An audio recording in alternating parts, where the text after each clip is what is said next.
especially with our Mussolini as governor.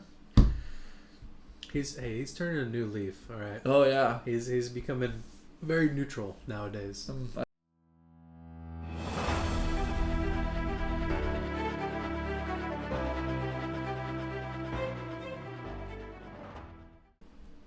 All right, so today we're going to talk about Daddy Trump, and he's getting rid of the Department of Education. We're trying to push for it to release it to the states, making it a state issue. This is a hard one for me because if I'm understanding this push that he's trying to get at is he wants to basically take the government out of it, let each state decide how they want to handle their education, and I'm not an expert on exactly this bill, but it scares me for the simple fact that for my personal beliefs, I live in a highly democratic state, and pushing views on my kids and the public education school system that I would not necessarily believe in. And now I feel like if I'm understanding this bill correctly, they could do a lot more things in the classrooms that I would not agree with, unless I move to another red state. What's your understanding of this bill, Sean? Hold on, I'm looking it up real quick for what Grok knows about it. So Sean is typing, explain Trump disbanding Department of Education, education. Maybe see if we it can spell for me. All right. Maybe we can see some. So while that's coming up, yeah. Let me change the scene. But yeah, so while that's coming up, so I saw Trump talking about it, and it was cute as hell because he had did his speech, and then he signed it, and he's asking all the kids, "Should I sign it? Should I sign it?" Doing that stuff, and then he went down and sat in almost like a kiddie table. The way it looked is like he's sitting at like a kid table with all the kids. Really? So it was pretty cool to see. Yeah. But like you're saying, depending on what state you're in, there might be ideals that you don't agree with, which, sure. But I also think that our current system is a colossal failure. I think teachers are not getting paid enough. I think teachers should have some sort of merit-based system, which I believe... Oh, no, I don't think that's going to be forced, but that could happen now, right? You could have old teachers that have been there forever, just because of seniority, they're still there. But, if it was a merit system, maybe they're not going to be there anymore if they're not actually doing their job, right? So we have teachers that are supposed to be getting the kids of America ready for essentially the workforce, right? Or life, really. It should be more about life and getting into the workforce without being lost, right? But right now, and I can even say this for myself, once leaving high school, I didn't really know a lot about, the adult life world, right? And being integrated into the workforce, we were always told, hey, go to college, bam, you got a job. But clearly that's not the case either. Yeah, but I feel like teachers don't teach. And because teachers today, they have to follow a code of how they release tests, how they teach in class, a curriculum, and to a T. I mean, yes, teachers are smart. I think but they don't get to freely teach on a topic that might be easier or better for a student to learn. It's almost like each teacher's a robot, and they have to follow. So I get what you're saying, but I don't understand what you're saying about the money thing, because I don't know how this is going to make teachers make more money. Because think about it, if you're not, obviously we're in California. It's the highest economy, arguably, in the world, if it was its own country. Yeah. Now, if you were living in a smaller state with less economy, I mean, if anything, you could pay teachers less. So I think it's good. Depending on where you live, if the bill is where he's making it where the states get to choose the how they want to pay their teachers and everything, and they have teacher unions and all that. That's fine. The positives of this bill is now you don't have big political leaders every 4 years or 8 years coming into office pushing their agenda onto our kids and their education system. You're making it where each state can push their agenda on their kids, where it's more volatile. So if you live in, let's say, in a state that you believe without political views, then you should be okay. Your kids should be okay. But if you live in a state that, like me, where I don't necessarily believe with those views, then I'm probably in trouble. Move to a state that you agree with their views.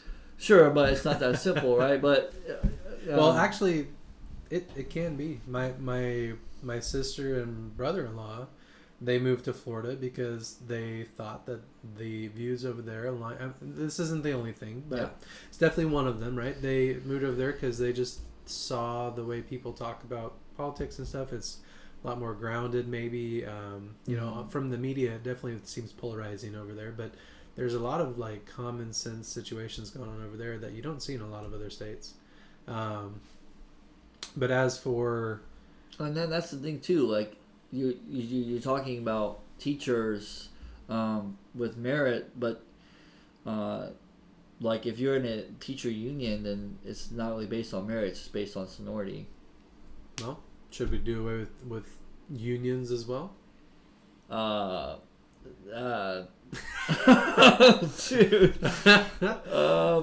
Probably not. I mean, what does a teachers union actually do? Protects the teacher.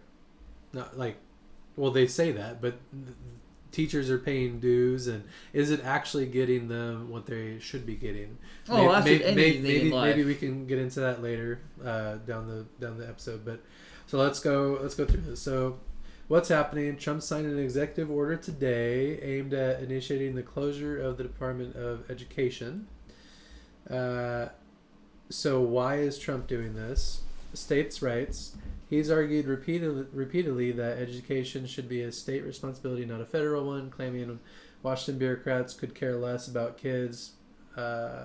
He sees the DOE as overreach, a view echoing conservative sentiment since Reagan's era. Look what it says right here. It says critique of performance. So you think right there, just by reading that alone, he's saying, okay, like I was saying earlier, like we're going to change the way teachers teach. But really, if you read this, it says Trump has called U.S. education the worst in the world. I agree, despite high costs.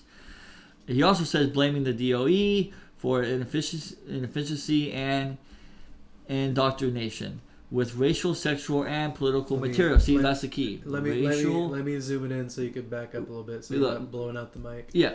With racial, sexual, and political material. Okay? That's exactly what I'm saying is what I don't agree with Trump on this one. Not necessarily I don't agree with him, but it scares me. So what does the Department of Education do? Established 1979 under Jimmy Carter, so I didn't know that. Manages $1.6 trillion in student loans for 40 million borrowers. Yep. Distributes $18.4 billion in Title I funds for low-income schools. Yeah. Enforces civil rights laws to protect students from discrimination. Collects national education data. It provides about 10% of K through 12 funding. States and localities covered 90%. So, if I'm understanding this correctly, it's like they're talking about like FAFSA, getting rid of like how are they going to fund FAFSA? Because I think FAFSA is like federally funded. You know, so like this is a tricky bill that Mr. Daddy Trump's pushing. It hasn't got just because he signed it, hasn't got passed yet. Obviously. So K through 12, this is saying the state already sets the curricula for K through 12. So in theory, they would have more freedom, but in theory, nothing. It could just be a bust. Like nothing may actually change, or could actually change. Maybe. Yeah, I think the only thing that really changes is values. Well, yeah, but this is saying that those values could already be pushed. That's the. No, not necessarily. Am I reading that right? Yeah. It provides about.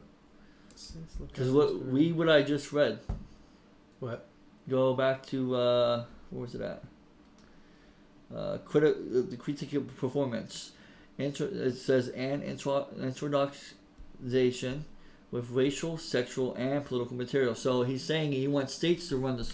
Yeah, I mean, so we already have classes, not just college classes, where, a teacher will take down the American flag and have up a trans flag. We have classes where they promote, gay or whatever sexual thing that, Pre-Trump, right? Yeah, and that's now it's illegal. and that's pretty much going. Yeah, but what I'm saying is they've already had the freedom to do this. But look who was in office, a Democratic president. Now you have a Republican. This is all getting wiped out. All these crazy things, I would say, while things getting pushed on our kids, getting wiped out. But now Trump's saying it's a state-to-state issue. So now, say you live in California, it's forever going to be pushed on your kids. Oh, this is going to be interesting. So, Trump can't do it by himself, and the congressional hurdle is he would need 60 votes. Yeah, it's going to House and Senate. Yeah. Yeah, he's just signing the bill. He's just saying, pushes to the House, pushes, and then it has to get signed by the Senate. So it'd have to be 60 to beat a filibuster. Yeah, that's why I said, like, all these, the bills he's signing, they still have to go through the House and the Senate. So if it's disbanded, student loans, the 1.6 trillion portfolio might shift to Treasury or another agency, but uncertainty looms for borrowers. K through 12 funding, Title I and IDEA funds, vital for poor and disabled students, could be cut. Block granted to states with fewer strings or lost entirely, hitting red rural states hardest. Civil rights enforcement might move to Justice Department, but weakened. Symbolic shift. Trump says 35 states would be fine, quote unquote, but experts fear uneven outcomes. Some states might innovate, others flounder, which I can really see the floundering. Yeah. So, we talked about the merits, we talked about the pay. That can go either way, of course. I think so can what they're teaching. So my main problem, and here's my whole background with the education and teachers. Say you have a young male, he's being capitalized as having ADD or ADHD. He can't sit still in class. Mm-hmm. Does the young male have ADHD because he can't sit still in class, or the young male has ADHD because he's a male and he really shouldn't be sitting in a class for so many hours? There's an argument to be made that really we're not, as human beings, meant to sit in a class so young. We should be outside playing and being our natural selves and our natural states and learning hands-on. It's like the Elon Musk school. Do you know what I'm talking about? Okay, so Elon Musk started an education. I think it's an elementary school where it's mainly like kids have more free will in class where they're doing hands-on and being themselves. Kids aren't forced to sit in a chair, stay quiet, raise your hand when you speak. And then the teacher themselves is not really, they're teaching. I'm not arguing that teachers don't teach. And I'm not arguing teachers aren't smart. What I'm arguing is teachers are reading off of a script. And they're all, each teacher must follow the script, and the tests are based off of a quota, and I just They have minimum amounts of information that they're supposed to get across, but there's going to be teachers that you don't even have to take notes, that if they apply stories and visuals in the right way, that the kid is going to learn. Like when I was in college, there's classes that I took that it was amazing to me that I could remember exactly what the teacher was wearing, or what drink I had, because I was creating a memory that the teacher was creating for me. Yeah. And when he was saying these certain things, it triggered the memory, which made it easier for me to retain. Yeah. And there's not a lot of that in the teaching system. But that's like the quote unquote good teachers that like in high school or middle school everybody liked to go to because they're fun and they're engaging. They took that away. What do you mean? They took it away. They teachers can't just freely teach because again, if teachers are able to freely teach, it's hard to grade them. What do you mean they took it away? What are you talking about? Like I said, so if say you're taking a math class with a teacher, okay, the way they're going to teach you math is going to be based off a certain the way you're going to even write that problem or learn that problem is already based off a pre-assumption of how the curriculum was set up for you to learn that problem. The teacher's not able to say, hey, this is the best way to do this problem. They could probably on the side if it's a really good teacher, but really they have to teach you the way they're told to teach you. So all they're doing is basically taking a script, reading a script, and saying they're teaching it to their class. They just understand the script better than you. If you're this topic's got you all riled up. You're like animated over there. If you're freely, because I mean, if you're freely teaching, if a teacher's freely teaching, and which I think is good to an extent, right? Obviously, if I think it's better if a teacher knows their shit, if they're smart. If say it's a history teacher, they know history and they're pumped up. Like right now, I'm getting pumped up about this conversation. If they're pumped up about what they're teaching you, then you're gonna learn. You're gonna grasp things, like you said, videos. I had a college professor in history. Dude, he would. It was like a play almost every freaking week at school, watching this dude run across class talking about history of America and stuff, and it made me so intrigued by the subject. But the problem is not if you just freelance teachers, then how do you assess a teacher? By their test scores? But the problem is with the testing is it's all the same. So when I can't have it's like me having a conversation with you right now, saying, "Hey, Sean, I'm gonna quiz you on this podcast, and you're gonna go based off what I said, and then I'm testing you on that podcast." I think people know clearly we're not scripted. Exactly, but I'm gonna make the tests off my own tests for you to be graded on. Yeah. But the test is pre-quiz, right? It's already pre-made. Okay, so let's take a step back. Let's let you simmer down. Yeah, calm down about the subject. So okay, let's pretend that all of that's in good faith. Yeah. And that all this information is good, right? That we're supposed to learn, right? So for these tests, then eventually it might go to SATs if the student decides to take the SATs, right? To leave high school. So this information to me is almost useless. There's so many things that we've learned or supposed to learn that how much of it do you use in your everyday life, right? So you and I both know as blue collar workers, right? We know that you don't have to go to college to make a good wage, that you can go to a trade school, vocational school, get certifications, go through union, get journeyman hours, like a lot of different ways to build yourself up and have a skill that you're going to have throughout your life unless you become injured somehow, hopefully not, right? But and schools really, at least from where I come from, where the schools that I've been to, I don't know if you have the same experience, but they really don't push that. I mean, in high school we had the wood shop class, which it really doesn't teach you much. It's just a class to build 2 or 3 projects for the year, maybe 4 or whatever, but and then other than that, I don't think my high school, I don't remember anything else there. I do remember like graphic design and really graphic design. That's probably one of the most, maybe not the most applicable, but it's more applicable than trade school to most kids or people, because they don't see themselves doing that laborious job, right? They want get out of college, $100K a year, and you're basically a manager starting out, and that's just not the way the world works. Yeah, I mean, look, like, how much better off would our education system be if we started teaching kids about taxes? How much better off would our education system be if we started teaching kids life lessons? This is what debt is. This is what bills are. I mean, how much better off would we be if we teach kids, brought shops back to school, where like wood shop. I mean, for me it was metal shop and wood shop.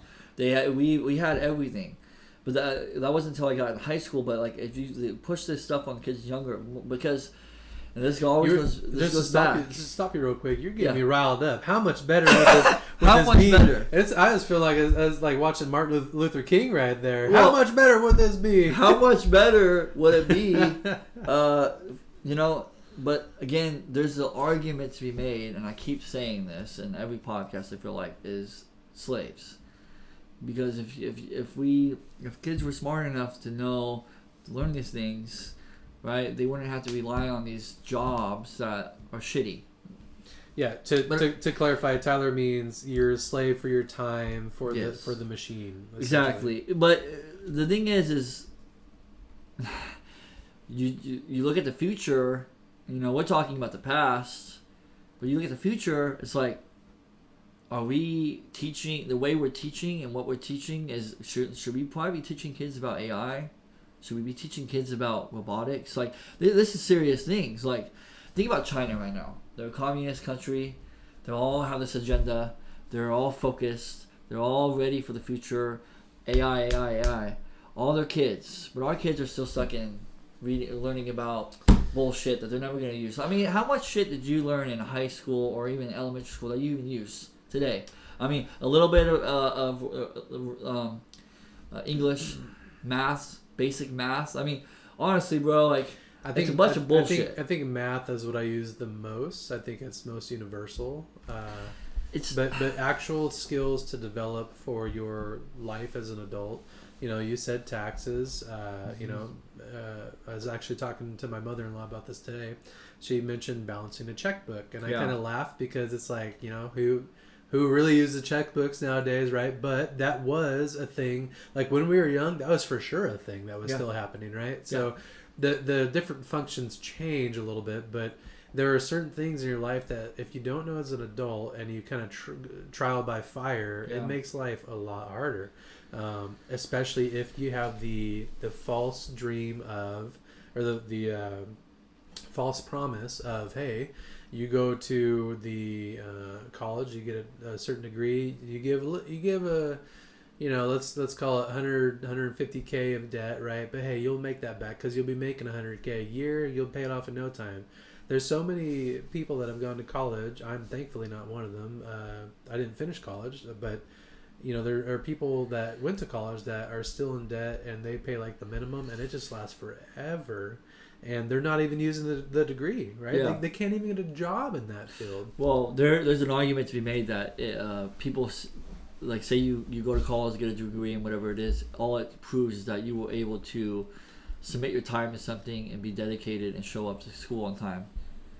That's it. So how do you feel about certification programs or trade or vocational school? Well, I think certification programs and trade programs are amazing because you're specialized in that skill. Yep. And it's shorter term, and most of the time it could be cheaper. And again, you're specialized in that skill. Like if you go to a university and you get some bullshit degree in like arts, I mean, you just spent 4 years, and who knows? I mean, I saw a thing today where Harvard University is now subsidizing people to go to school. I think it was like $200,000 to come to Harvard. You know, that's supposed to be one of the top colleges because people are realizing like a college degree, unless it's like, I'm not saying college is not good. And there is some good ass college degrees out there, right? You go be a doctor, a lawyer. I mean, obviously, well, I think some of the smartest minds come from Harvard. I'm not saying that. What I'm saying on is the engagement of the student. I'm saying that we have to look at education. I feel like in America, look at our education system, step back, and say, how can we do better for the future? Because we have to change our mindset. We're still stuck in like the early 2000s and 90s when you have China over here stuck in 2040, 50. They're thinking in the future, and we're competing with that. Their kids they're at the same age as my 6-year-old son. There's kids in China mathematically way smarter. Yeah, and how do we balance, you know, you and I both know having blue collar jobs and training before you're in the workforce, that's very important. But like you're saying, you know, being ready for AI or whatever is held in the future, quantum computing, by the time, you know, your kids are our age, quantum computing is probably going to be like an older thing, and there's going to be something new coming up, right? Like, but like I said, the with this whole bill, The only thing that scares me is the agenda that's going to push on our kids. I mean, and that's the thing too, right? There's like the you're succumbing yourself or your child to the education public system, so you're kind of at their will. You're letting them teach your kid their doctrine.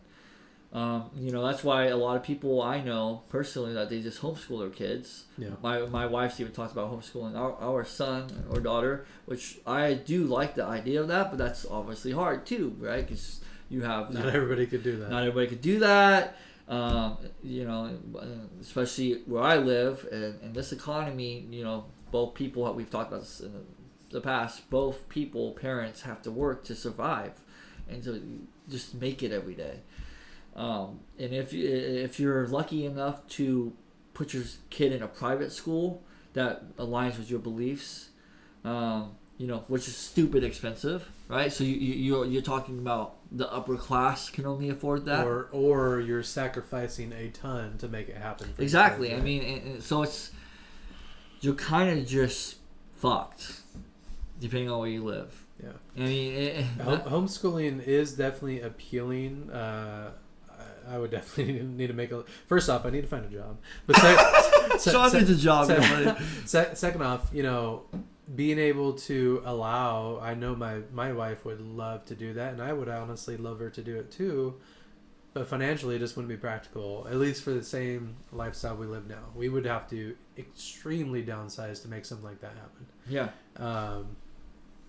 Or I make some big. Yeah, I mean, and Trump did something for homeschool, like where he's like big tax write off or something for homeschooling. So he was pushing for it. There's a lot of advantages to it, and like write offs, but again, you're fucked. So with this new bill that we're talking about, that's something that scares the shit out of me. And obviously,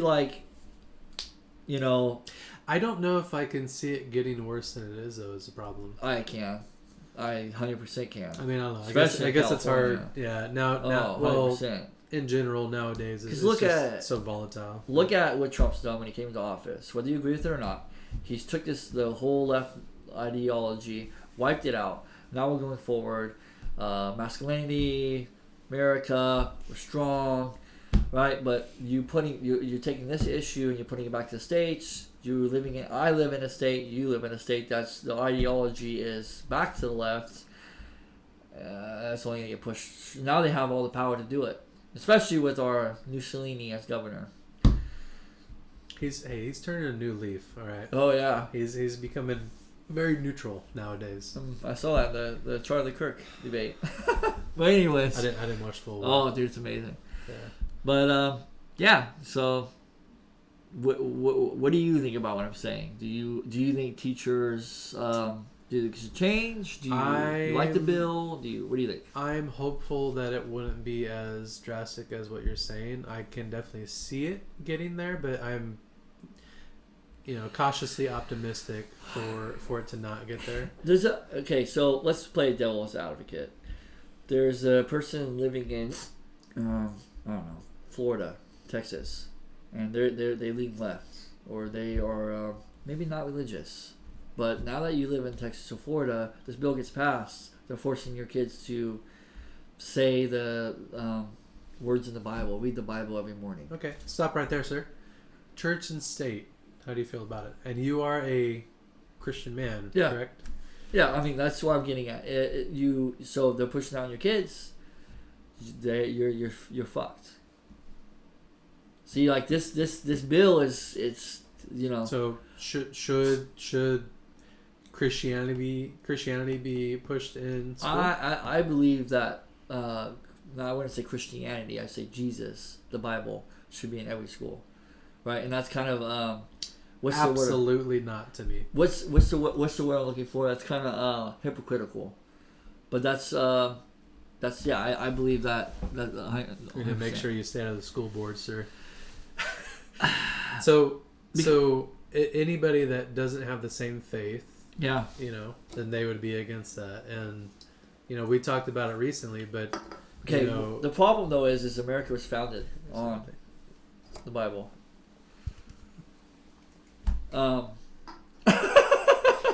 It was founded on God and religion.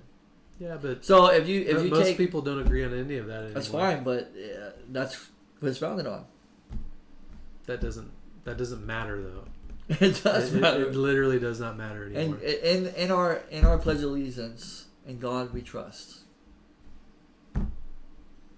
Yeah, I mean the founding fathers themselves, right? Churches, separation of church and state, it's hard. As a Christian, as a believer, yes, I do believe that God should be in every school. I think America would be better. I think we'd have a better future if the Bible was in every classroom. Yes, but I see your point. Now, do I think it should be forced on people? No. Now, would I like that as my personal? Would I vote for that? Yes. Now, you would want to force your faith no, on somebody no. else? Would I vote for a bill saying put God in the school? Yes. Now, yeah, I guess I am saying that I do think God should be in anything God. Yes. That doesn't sound very loving from your side. Why? Because God is love. Jesus is love. Yeah, but if people aren't willing to accept that shouldn't be forced on them. It is being forced by this bill. I don't think we know that. We are. Let's say I'm right. Let's just say I'm right. The education system's up to the state. Well, I would say everybody with that, homeschool your kids, try to save up money, get a sugar daddy or something. You better get something, dude. Pay for that private school. But, yeah. So ask the audience, what do you think about the new bill? And maybe we're not even understanding it correctly, and someone in the audience could reiterate it for us and explain it better. But what do you think about how teachers teach today? Do you think it could be better? Do you agree with the bill? Do you think it should be up to the states? Left in the government's hands? Let us know in the comments. And like I said, we are releasing a podcast every 2 days. One got released today, so we're going to do another one will get released on the 22nd. And we are on Spotify now. What were we going to say, Sean? I was going to say, during this whole conversation, I was thinking of Mike Rowe because of like blue collar work and stuff like that. Yeah. And the perfect person to pair him with would be Elon Musk.